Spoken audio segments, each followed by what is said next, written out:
Hello दोस्तों, जैब के बहुत important component Indian economy and Indian financial system के इस लेक्चर में आप सभी का स्वागत है। यहाँ पर हम module A chapter 1 overview of Indian economy इसको डिस्कस कर रहे हैं। ये है पार्ट 3।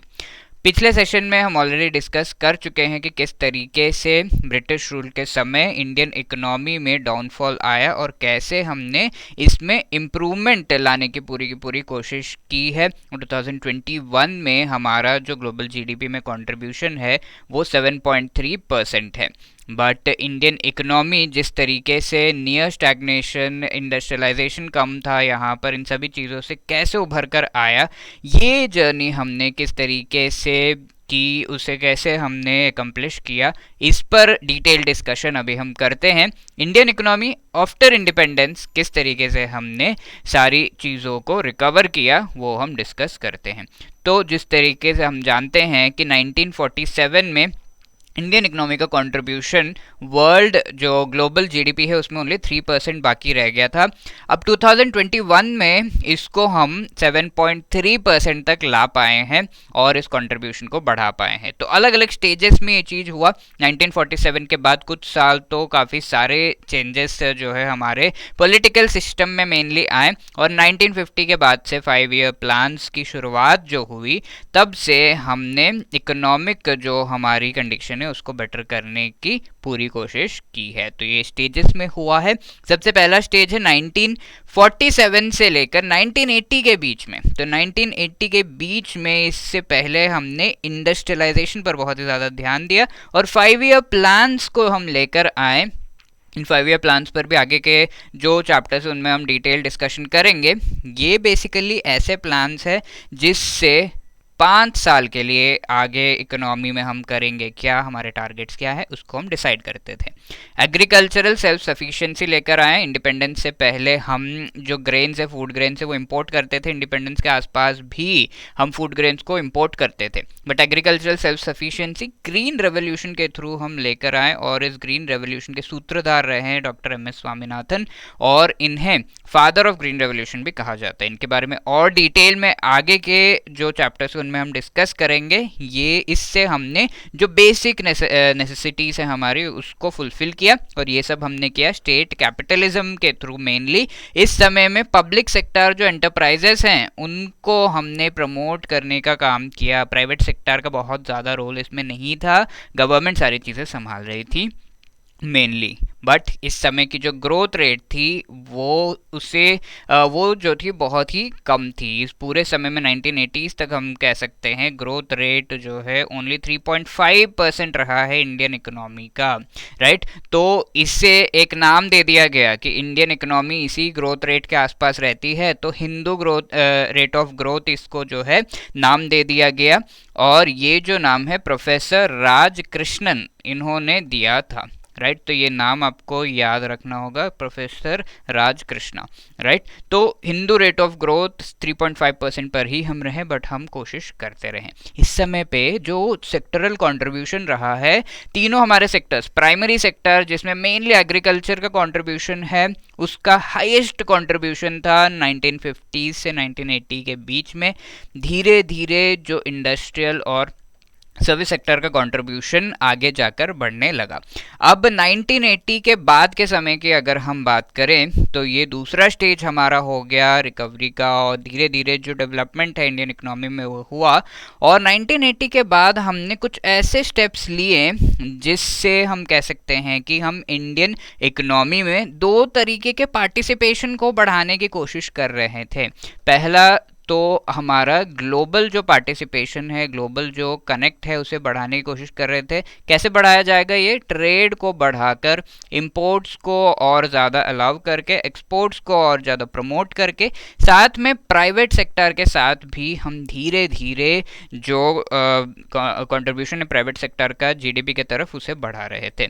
तो इस सेकेंड स्टेज में धीरे धीरे हम ये देखते हैं कि एक ऐसा समय आता है 1980-81 के समय में, जो कि 65 ईयर प्लान का समय भी था, जब सर्विस सेक्टर एग्रीकल्चर सेक्टर को पूरे तरीके से क्रॉस कर जाता है। इंडिया का जो स्किल्ड लेबर है उसमें बहुत ही बढ़िया जो है कंट्रीब्यूशन इस ग्रोथ में देता है, और एग्रीकल्चर आप देख सकते हो वो पीछे हो जाता है 36.1, और 1980-81 ऐसा साल रहा, फाइनेंशियल ईयर रहा, जब सर्विस सेक्टर ने इसे पीछे छोड़ दिया था। तो ये जो हम कह सकते हैं कि फाइनेंशियल ईयर है, ये आपको याद होना चाहिए। अब हिंदू रेट ऑफ ग्रोथ को भी हम ब्रेक कर पाए, ठीक है। 65 ईयर प्लान के समय में 1980 से 85 के बीच ये 65 ईयर प्लान चला, और उस समय हम हिंदू रेट ऑफ ग्रोथ को ब्रेक कर पाए, और आगे हमारा 4, 5, 6 इस तरीके से जो है ग्रोथ रेट हमारे जीडीपी की रही। कैसे हुआ ये? गवर्नमेंट स्पेंडिंग, और जैसा कि मैंने कहा जो ट्रेड है इसको बढ़ावा दिया गया, और लिबरलाइज्ड इंपोर्ट पॉलिसीज, इंपोर्ट्स जो है हम ज़्यादा लेते नहीं थे, पॉलिसीज बहुत स्ट्रिक्ट थे और बहुत सारे बैरियर्स थे, तो उससे हमने कम करने की कोशिश की, लिबरलाइज किया।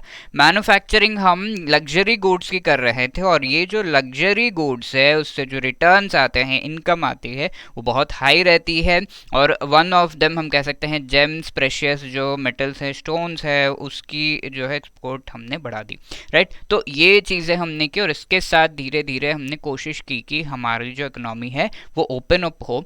बट अभी तक हमने एक ऐसी जो है चीज़ की थी जहाँ पर हम बहुत ज़्यादा फॉरेन कैपिटल पर डिपेंड कर रहे थे, यानी कि बाहर से जो पैसे आ रहे हैं, लोन्स हम ले रहे हैं, उसके बेसिस पर ग्रोथ रेट को बढ़ाने की कोशिश कर रहे हैं, जो कि आगे जाकर पता है कि आप अपना अगर घर चला रहे हो, लोन ले लेके अगर चला रहे हो, एक ऐसा समय आएगा जब आप पे नहीं कर पाओगे।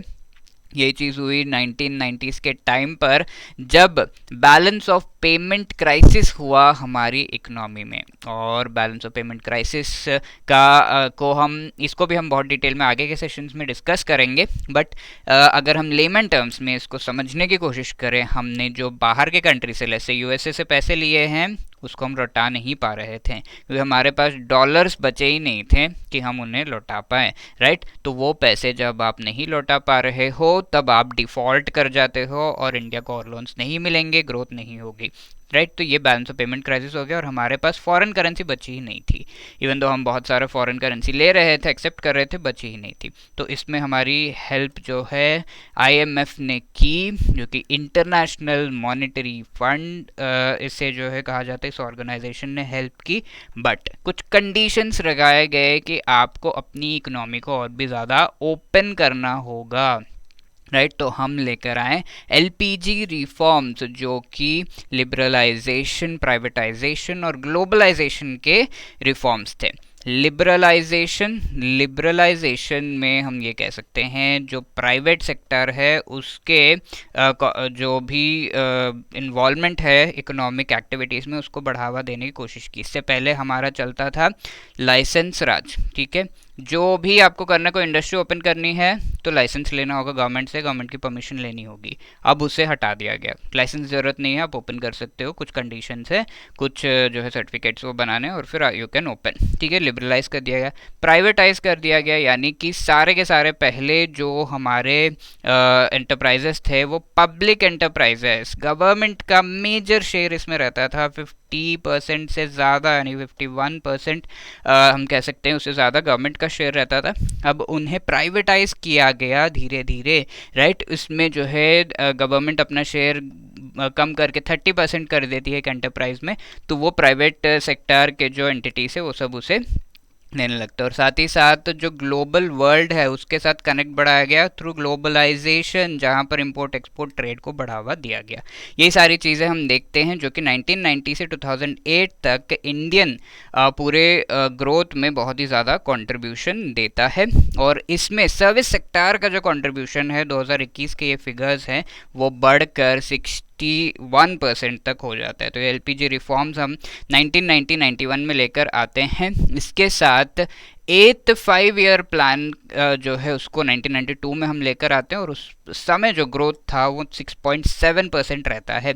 फॉरेन कैपिटल को अभी भी हम यूज़ कर रहे हैं और जो ग्लोबल इकोनॉमिक बूम हुआ था उस समय, पूरी ग्लोबल इकोनॉमी में ही ग्रोथ देखा जा रहा था, उसका हमने बहुत अच्छी तरीके से यूटिलाइज किया अपने एक्सपोर्ट्स और इंपोर्ट्स और ट्रेड को बढ़ाकर, उस समय बढ़ावा देकर, और इससे हमें काफ़ी प्रॉफिट हुआ। और हाँ, इंडिया जो है ग्रोथ के पाथ पर चल पड़ा और ये ग्रोथ का पाथ इतना बढ़िया था कि 2002 से 2007 के बीच का जो ग्रोथ था 8.6% ग्रोथ रेट थी इंडियन इकोनॉमी की, और इंडिया जो है सेकंड फास्टेस्ट ग्रोइंग इकोनॉमी बन गया चाइना के बाद इस पूरे समय में, राइट। तो अभी भी India one of the fastest growing economy है, लेकिन उस समय सेकंड फास्टेस्ट ग्रोइंग इकोनॉमी 2002 से 2006 के बीच में बना। तो ये जो फैक्ट है थोड़ा सा आपको याद रखना होगा।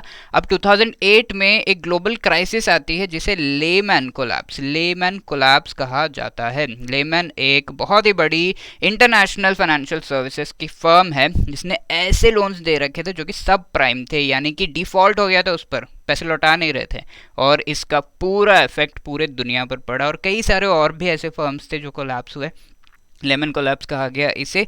और इस समय पर भी इंडिया जो है अपनी इकोनॉमी को संभाल कर जो है रख पाया, और एवरेज ग्रोथ रेट हम कह सकते हैं 2008 से 2021 के बीच में 6.7 हमारा रहा, जो कि फेयर है। और इसके साथ इंडियन इकोनॉमी के फीचर्स की अगर हम बात करें तो GDP purchasing power parity terms में थर्ड रैंक इंडिया का है, यानी कि लार्जेस्ट जो जीडीपी जिस कंट्री में है उसमें से इंडिया 5th नंबर पर आता है अभी नॉर्मली, अगर हम जीडीपी कंपेयर करें। एक और तरीका है जीडीपी को कंपेयर करने का, जीडीपी होता क्या है हम ऑलरेडी डिस्कस कर चुके हैं। इस दूसरे तरीके को हम परचेजिंग पावर पैरिटी कहते हैं। परचेजिंग पावर के बेसिस पर ये किया जाता है और पैरिटी यानी कि इक्वेट किया जाता है। फॉर एग्जांपल एक बास्केट ऑफ गुड्स लेते हैं, मैकडॉनल्ड बर्गर हो गया या फिर कोई सर्विसेज हो गए, इन सभी का दाम इंडिया में कितना है और यूएस में कितना है, इसको कंपेयर किया जाता है, राइट। लेट्स से इंडिया में इन सभी का दाम अराउंड 200 रुपीज़ है और यूएस में इस सभी का दाम अराउंड $10 है, ठीक है। तो इन दोनों को अगर हम कंपेयर करें, $1 का दाम कितना होगा, $1 हो जाएगा ₹20। तो अभी का अगर हम कंपेयर करें परचेसिंग पावर पैरिटी टर्म्स में, $1 जो है 21 रुपीज़ के आसपास है। बट इन जनरल एक्सचेंज जो रेट्स हैं, नॉर्मल एक्सचेंज रेट्स अगर हम देखें उसके हिसाब से $1 जो है 80 to 85 रुपीज़ के बीच में होता है, राइट। तो इस तरीके से जीडीपी जब हम कैलकुलेट करते हैं तो इंडिया का रैंक 5th आता है, बट परचेसिंग पावर पैरिटी के टर्म्स में अगर करते हैं तो इंडिया 3rd रैंक पे आता है। होप आपको समझ में आ गया होगा। पर कैपिटा इनकम इंडिया की 2019 में $1891 थी, जिसके बेसिस पर world bank per capita income के बेसिस पर इकोनॉमिक्स को क्लासीफाई करता है। इंडिया को lower middle income country classify किया है। 4 क्लासिफिकेशंस है वर्ल्ड बैंक के, ठीक है, और इसमें से इंडिया को जो है lower middle income world bank ने कह रखा है कि ये है, क्योंकि जो लोअर मिडिल इनकम का रेंज है वो $996 से $3895 का है, राइट। तो ये जो है lower income countries, lower middle income countries, upper middle income countries और हायर इनकम कंट्रीज, ये 4 कैटेगरीज हैं वर्ल्ड बैंक के। इनमें से इंडिया जो है लोअर मिडिल इनकम में आता है। ये चीज़ जो है पर कैपिटा इनकम के बेसिस पर की गई है। अब इस क्वेश्चन को सॉल्व करिए। Indian economy is rank dash in the world in terms of GDP purchasing power parity, ठीक है। तो आंसर यहाँ पर सी 3rd है। इसके साथ कैरेक्टरिस्टिक्स की अगर अब हम बात करें, अब हमने समझ लिया कि कैसे डेवलपमेंट लेकर आए हैं हम इंडियन इकोनॉमी को 3% कंट्रीब्यूशन से 7.3% तक लेकर आए। तो कैरेक्टरिस्टिक्स पहले जो इंडियन इकोनॉमी के थे, नियर स्टैग्नेशन, लो इंडस्ट्रियलाइजेशन, लो क्वालिटी लेबर था, उस सभी से हम थोड़ा थोड़ा उभर कर आए हैं। 3rd largest largest GDP, purchasing power parity, one of the fastest growing economy हम कह सकते हैं, बट कुछ चीज़ें अभी भी बाकी हैं। पर कैपिटल रियल इनकम अभी भी कम है, और पॉपुलेशन ग्रोथ इंडिया में बहुत ही हाई है, अनएम्प्लॉयमेंट भी हाई है। ज़्यादा से ज़्यादा रिलायंस यानी कि अराउंड 40 to 45% जो पीपल हैं वो एग्रीकल्चर से एम्प्लॉयमेंट गेन करते हैं। तो ये बहुत ज़्यादा हाई रिलायंस है एग्रीकल्चर पर, और पॉवर्टी अभी भी हमें देखने को मिलती है। तो ये सारे कैरेक्टरिस्टिक्स हैं। अब चेंजेस क्या है? चेंजेस की अगर हम बात करें तो मेनली 2008 के बाद हमने तो देखा कि किस तरीके से हम रिकवर कर चुके थे, बट कोविड पेंडेमिक एक ऐसा स्टेज था जहां पर सर्विसेज सेक्टर बहुत ही ज़्यादा हिट कर गया था। सर्विसेज सेक्टर में लेट्स से स्कूल्स में बच्चे जा रहे हैं, और जो टूरिज़्म है ये आ जाता है, ये सब बंद हो गया था। इसके साथ मैन्युफैक्चरिंग पर भी इफेक्ट आता है, बट एग्रीकल्चर जो है वो ठीक ठाक चलता रहता है। ठीक है, एग्रीकल्चरल ग्रोथ जो है वो रोबस्ट थी। इस सभी का असर ये हुआ कि 2020-21 में -6.6% हमारा जीडीपी का जो है ग्रोथ रेट रहा। इसको हम धीरे धीरे 21-22 में 8.7% पर लेकर आ पाए। कैसे किया हमने? फिजिकल स्टिमुलस, गवर्नमेंट ने जो भी कंट्रीब्यूशन इनिशिएटिव्स लेकर आए उसे हम फिजिकल स्टिमुलस के अंदर काउंट करते हैं। मॉनेटरी पॉलिसी जो हमारी आरबीआई है उससे इंटरेस्ट रेट्स कम हुए, लोन्स सस्ते हुए, और आराम से लोग लोन्स ले पा रहे थे। और प्राइवेट इन्वेस्टमेंट जो है वो भी इंकरेज किया गया, प्राइवेट सेक्टर का भी हाथ है इससे। हमारी आरबीआई का कहना है कि कोविड के जो लॉसेस थे वो हम 2023 34 to 35 के बीच जो हमारा वो उस फाइनेंशियल ईयर तक हम सारे लॉसेस को रिकवर कर पाएंगे, राइट। तो ये था हमारा पूरा discussion on all of these topics. In questions को आप सॉल्व करने की कोशिश करिएगा वीडियो को पॉज करके, और इसके आंसर्स आप कमेंट कर सकते हो। यहाँ पर अगेन आपको वीडियो को पॉज करके इन क्वेश्चंस को आंसर करना है। आप जो है डिस्कशन फोरम पर जो है कमेंट कर सकते हो, या फिर आप मुझे इनके आंसर्स मेल भी कर सकते हो। ये सारे जो क्वेश्चंस हैं ये इन टॉपिक से रिलेटेड हैं, इन चैप्टर से जो भी क्वेश्चन बन सकते हैं वो सब इन फिल इन द ब्लैंक्स के थ्रू यहाँ पर दे दिए गए हैं, और फिर आपको आंसर्स कंपेयर करने होंगे। You can mail the answers to me surender@edutab.co.in। अगर आपको कोई और आपकी क्वेरी है तो 8146207241 पर कॉल करके आप पूछ सकते हो, या फिर मेल ड्रॉप कर सकते हो hello@edutab.co.in पर, जिसका हम रिप्लाई करेंगे। आप डिस्कशन फोरम पर भी अपनी क्वेरी ड्रॉप कर सकते हो। All the best, thank you.